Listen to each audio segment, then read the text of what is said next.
The price of a pair of pants is $25.50. Wonderful. May will use a coupon for 20% off when she buys the pair of pants.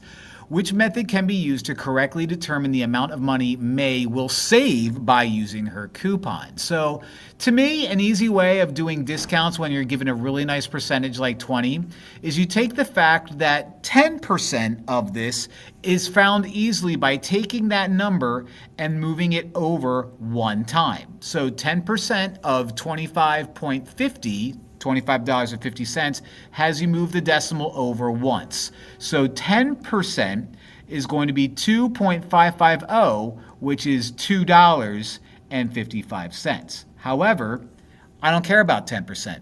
I care about 20%. Well, how can I turn 10% into 20%? Multiply 2. So I'm going to do the same thing over here and multiply u by 2 as well. So let's see if that technique is done in any of these options. So how can I find 20% of $25.50? Since 10% of $25.50 is $2.55, multiply that by 2 and get 510. Well, look at me being a genius. The answer is A. So what, $25 is a quarter? No, I don't mention 25% here. $25 is a quarter, don't like it. 10% of that is $2.50. That's actually incorrect. So yeah, we're going to go with A on that one. A is the only one that seems to make sense.